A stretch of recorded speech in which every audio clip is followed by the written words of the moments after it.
What if Deku had All for One, Part 4?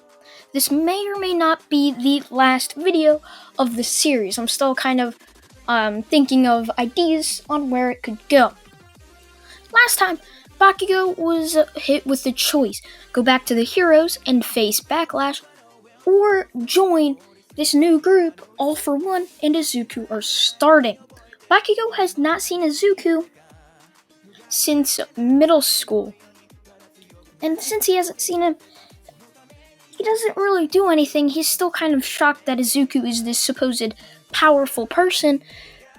When he met him, he wasn't that powerful, as all he had was All for One. All he could do was take somebody's quirk. It's really the only thing that made people not mess with him. Now, after thinking about it, Bakugo decides that he has no other choice. He must join this new group of people. Now, this group of people would end up being called the Redeemers. I'll tell you guys that later in this part. Now, with UA, all the teachers are having a meeting. They're discussing what are they going to do for the future of Hero Society. They don't know what's going to be the future. They have so much backlash on them right now because of what All for One said. They are all just in it for the money, and how All for One was being mercilessly beaten by All Might, as All Might could have easily just arrested him. This made all citizens of Japan start thinking, were heroes really the heroes, and were villains really the villains? The heroes were really in trouble, while the villains, they were celebrating. What they have worked so hard to achieve has been done. They have finally done what they worked so hard to do. As the Hero Society, in their eyes, is finally falling. They finally think that it's time for the villains to uprise and cause chaos.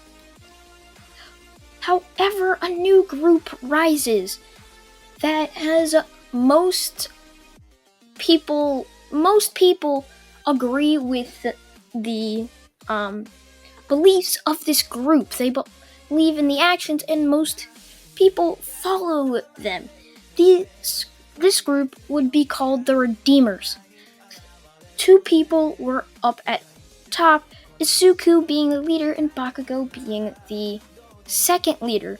Multiple people from UA would end up joining as well, one of them being Todoroki, Momo, Uraraka, Mina, and some others. Todoroki joined mainly just because he saw his father as somebody who only wanted the fame, and that's another reason or belief that this group has. So he joined them, having similar beliefs as them.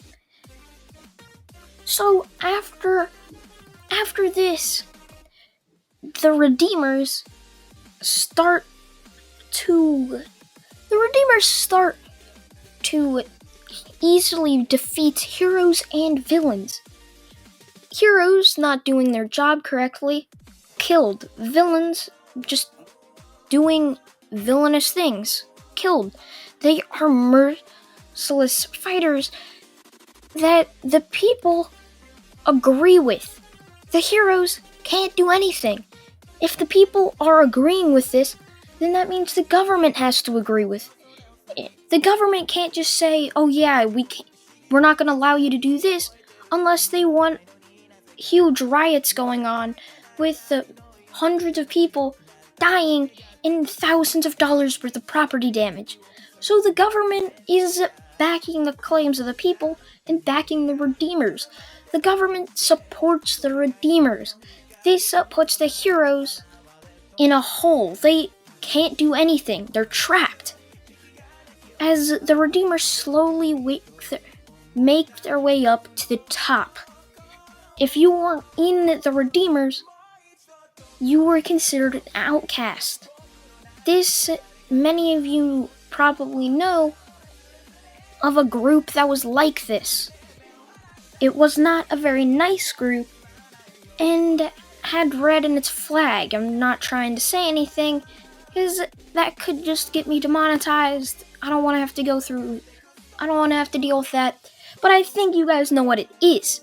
Izuku seeing that his people, the people that he wanted to change society, are changing themselves, corrupted by the power. Izuku would show the people that weren't corrupted what he would do with the corrupted. The corrupted had no place in their ranks. He didn't need the corrupted. The corrupted needed him. If he wasn't there for the corrupted, they'd fall. And so they did. He didn't have anything for them. Bakugo and Izuku would end up continually defeating heroes and defeating villains until there was only a small group left. The people who stayed at UA and the UA teachers and the League of Villains.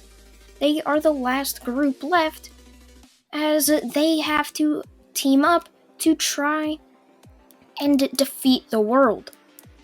Villains were once trying to defeat the world, but now it's the heroes and villains. They have to team up against Japan as hundreds of people, normal Japan citizens with pretty strong quirks, come together and join the supposed Redemption Army. I'm not sure if that's a name. It might be a bad one. I don't really know. But they join this army for the war against heroes. The Redemption War. That's what this war is called. They don't know how it's going to turn out, but they know it's not going to be pretty. Now, by the end of this war, the heroes and villains are no more. All that's left is peace. There's nothing to go against.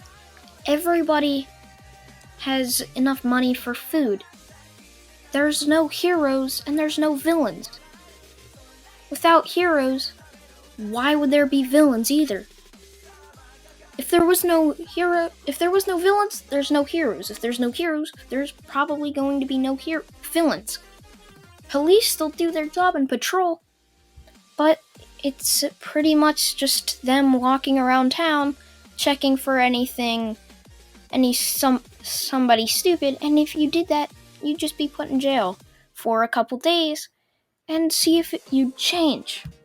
The people liked this idea. They liked what was going on. Jail wasn't harsh. You just wouldn't have anything to do. It was just sitting and eating with people. All you had to do was socialize and tell people what you did wrong. There was nothing bad about what prisons are today. And this is just what people liked. The whole world was left in peace. And that's gonna be the end of this what if. The heroes and villains fell, and the redeemers fought to redeem society and did so, with everybody living together without wars. They didn't have room for it. They didn't need it.